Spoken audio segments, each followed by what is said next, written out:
درود دوستان، خوش اومدین به دومین ویدیوی چنل من. و بعد از تقریبا فکر کنم 1 ماه که اولین ویدیو رو آپلود کردم، این دومین ویدیوی منه که یعنی دقیقا 1 ماه شد. 10 تیر آپلود کردم. امروزم 10 تیره که دارم براتون ویدیو رکورد میکنم و آپلود میکنم و کلی میخوام راجع به جام جهانی صحبت بکنم و اینکه چجوری قراره روند چنل پیش ببریم توی این چند ماهی که پیش رو هست. طبق ویدیو قبلی که من گفتم، پیشبینی بازی های حساس و مهم رو میگیریم. حدودش 20 یا 21 ویدیو قراره هر فصل ثبت بشه. حالا دیگه 20 تا حد اکثره، ولی ممکنه یکم حالا بالا پایین بشه، ولی خب تو همین هولوشه. اینم خواستم بهتون بگم. و بازی حساس مثل ال کلاسیکو، مراحل حذفی UCL و از این دست از بازی هستش و اینم از این میخواستم بهتون بگم. و راجع به جام جهانی بخوام صحبت بکنم، من خب کل تورنمنت طرف تیم ملی آرژانتین بودم، چون از بچگی مسی فن بودم و واقعا مسی خیلی دوست دارم. دوست دارم و دوست خواهم داشت. واقعا بازیکن بزرگیه و اینکه توی فینال از اسپانیا یکیچ باخت منو به شخص خیلی ناراحت کرد و نمیدونم چی باید بگم. ولی حالا در کل بخوام بین جام جهانی 2022 و 2026 یکی رو انتخاب کنم، قطعا 2022. حالا چند تا علت دارم. همین که آرژانتین قهرمان شد 2022، همین که کلا کیفیت بازی جام جهانی 2022 نسبت به جام جهانی 2026 خیلی بالاتر بود. واقعا تیم‌ها خیلی قوی‌تر بودن و مخصوصا فینال 2022 واقعا در حد یه فینال در حد فینال جام جهانی بود. فینال 2022. ولی خب 2026 یه فینال دیدیم که کلا یه گل آفساید داشت دقیقه 116 فکر کنم. اون پاسی که فکر کنم پدی یا کوبارسی انداخت برای نیکو ویلیامز تو موقع آفساید قرار داشت و بازم نمیدونم نیکو ویلیامز تو آفساید بود. با کله تو فرستاد برای فران تورس و فران تورس هم دروازه خالی رو زد تو گل دیگه. حالا نمیدونم، ولی در کل قهرمانی حق اسپانیا نبود. ولی بازم حداقل فیفا کلا فیفا یه چیز خیلی کثیفیه. میخوام بگم دیگه از اینجا معلوم شد که خیلی کثیفه که توپ طلای جام جهانی داد به رودری، که رودری که اصلا 0 گل زده بود، 0 پاس گل، یعنی هیچ تاثیرگذاری روی گل نداشت و فقط فکر کنم اونوش 500 یا 600 تا پاس سالم داده بود. نمیدونم، واقعا نمیدونم چرا. و یک کثافت و یه افتضاح دیگه که شده بود، بهترین دروازه‌بان جام جهانی 2026 اونای سیمون شد. اونای سیمون تو کل تورنمنت 10 تا سیو کرده بود. کل 8 بازی 10 تا سیو کرده بود. یه گل خورده بود. 7 تا کلین شیت داشت. یه گل از بلژیک خورده بود. در کل حالا اونای سیمون 10 تا سیو توی 8 تا بازی. امیلیانو مارتینز توی 8 تا بازی 20 تا سیو داشت. در از این 20 تا فقط 11 تا توی فینال بود. و چجوری بگم 11 در فینال جام جهانی چیز کمی نیست واقعا. به خاطر همون سیوایی که توی فینال انجام داد باید بهترین جایزه و جایزه و دستکش طلایی بهترین گلر جام جهانی میرسید به امیلیانو مارتینز. امباپه هم کفش طلا رو برد با 10 گل و برترین دهنده گل گل تاریخ جام جهانی شد و این جام جهانی با 22 گل در رقابت‌های جام جهانی بهترین گلزن شد. امباپه واقعا حقش بود. حالا توپ طلا جام جهانی چجوری بگم یا امباپه باید می‌برد یا مسی. اه، چجوری بگم مسی 8 تا گل زد، 4 تا هم پاس گل داد، 12 تاثیرگذاری مستقیم روی گل. واقعا خیلی توی 39 سالگی و دیگه فکر می‌کنم. واقعا نمیدونم یا مسی باید میاد یا امباپه. حالا تنها جایزه‌ای که به حق بود جایزه بهترین بازیکن جوان جام جهانی بود که پاکوباسی بود. واقعا خوب بازی کرد کوباسی. و در کل این جام جهانی واقعا مسخره بود. یکی از علتهای اصلیش که خیلی چرت و پرت شده بود این بود که 48 تیم داشت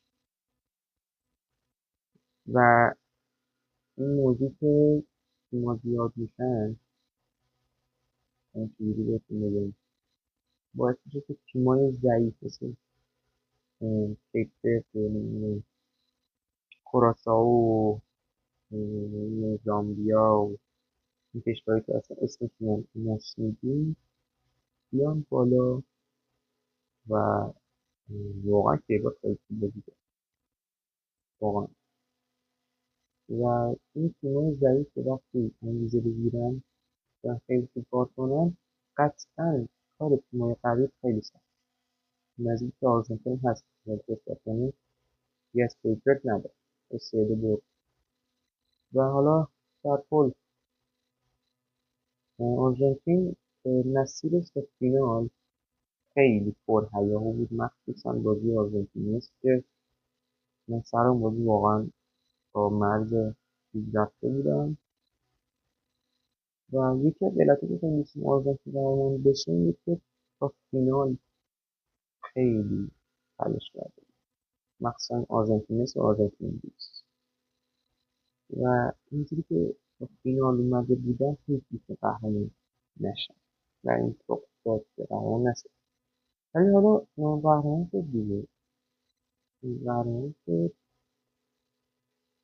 نمیدونم و امیدوارم که مسی بتونه کوپا آمریکای 28 بازی بود. یه خبر دیگه هم که جدیدن اومده اینه که فینالیسیمایی که قرار بود 3 ماه قبل جام جهانی یعنی فروردین ماه یا 3 ماه آخر اسفند برگزار بشه قرار آبان ماه این سال برگزار بشه دورشون نمیدونم فقط میرن توی آبانی. فینالیسیم قهرمان کوپا آمریکا و قهرمان یورو با هم بازی میکنن که آخرین بارم آرژانتین قهرمان شد که سال اواخر سال 2021 دسامبر سال 2021 که توی فینال قهرمان کوپا آمریکا 2021 آرژانتین بود قهرمان یورو 2020 ایتالیا بود. آرژانتین به هیچ توی فینال ایتالیا رو برد و قهرمان فینالیسیم و امیدوارم که آرژانتین توی فینالیسیم انتقام بگیره واقعا. و یه سری داستان‌هایی مطرح شده که بعد از جام جهانی که میشه 30 تیر فینال 29 بود 30 تیر ماه یه سری ویدیوهای من توی اینستاگرام تو دیده بودم که توی رختکن آرژانتین قبل از فینال مسی یه سری صحبت‌هایی میکنه که به تیمش میگه آقا بیاید اینو فراموش کنیم، بیاید فقط یه بازی متمرکز بشیم. پس یعنی یک قطعا یک شخص نامشخص و ناشناسی قبل از بازی و قبل از بازی رفته توی رختکن بهشون یه چیزهایی گفته که هیچکس نمیدونه و فقط خود افراد کادر و تیم ملی آرژانتین میدونه. و رفای لیزاندرو مارتینز و اینزو فرناندز، امیل مارتینز خیلی داغون و ترسیده و یه حالت بدی داشت قبل بازی توی رخت. و یه موضوع دیگه هم هست، یه ویدیو دیگه دیده بودم بعد از اینکه آرژانتین توی نیمه نهایی انگلیس رو 2-1 شکست داد توی کامبک فوق‌العاده، لیزاندرو رومرو پارادیس و انزو فرناندز از هواداره و تماشاچی از هواداره و تماشاچیای آرژانتین یک زنگ گرفتن که چی بگم، روش نوشته جزایر فالکلند مال آرژانتین. و حالا داستان این جزایر فالکلند چیه؟ سال 1982 آرژانتین و انگلیس سر این جزایر فالکلند با همدیگه یه جنگ خیلی بد در حدی که مثل جنگ جهانی اول بوده انجام میدن و هولوش فکر کنم 7-8 سالم تو جنگ بودن. تو جنگ جهانی 1986 که آرژانتین برای دومین بار با مارادونا قهرمان جهان میشه، اینجا هم با هم در حال جنگ بود. حالا در کل من حتی اینه که بازی فینال خیلی سیاسی بوده. نمیدونم بالا بگم، چون یه عکس دیده بودم که فدراسیون تیم ملی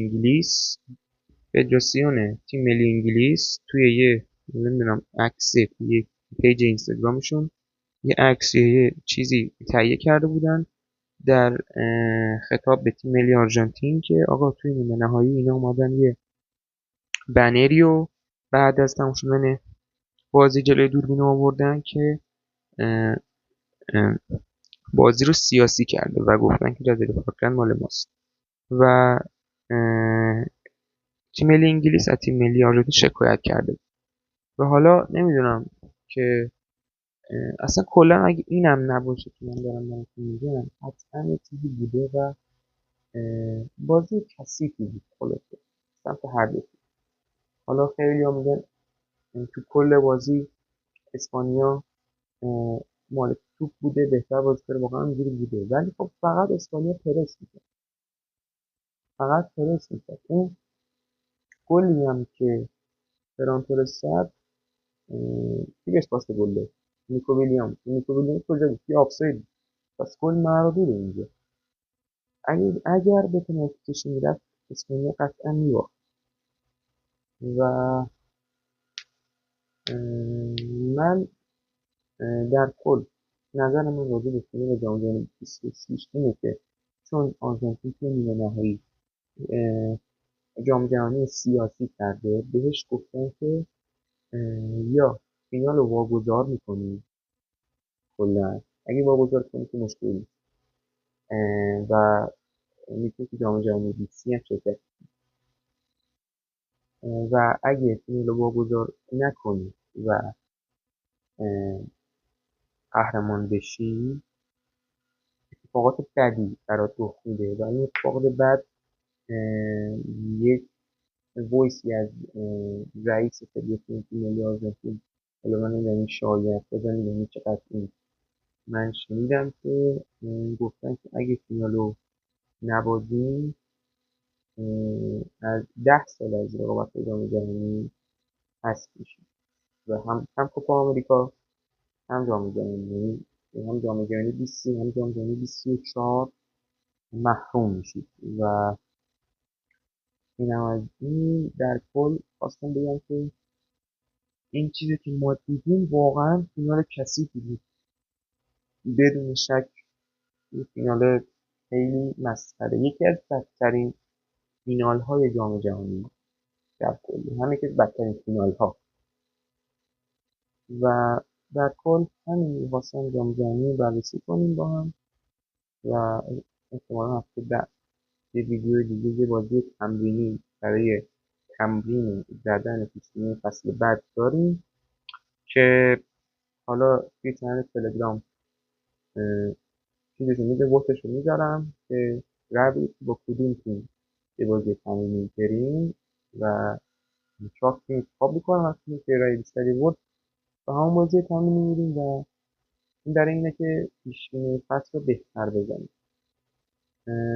من گفتم که 20 در پیشبینی فصل ویدیو میگیریم، بقیه‌اش توی چنل تلگرامه. لینک چنل تلگرام رو من به الکترون میگیرم، لینک توی دیسکریپشن گذاشت، ولی توی چنل یوتیوب هم هست. هم لینک چنل تلگرام هم پیج اینستا توی چنل یوتیوب هم هست و میتونید اگه خوش اومد به حال کردید و لطف بکنین میتونید اینجا هم عضو بشید. و دیگه بیشتر از این هفته میدونم تا این ویدیو هم تقریبا زیاد شد و دمتون گرم. امیدوارم که خوب باشه و همین دیگه. تا ویدیو بعد فعلا خدا نگهدار.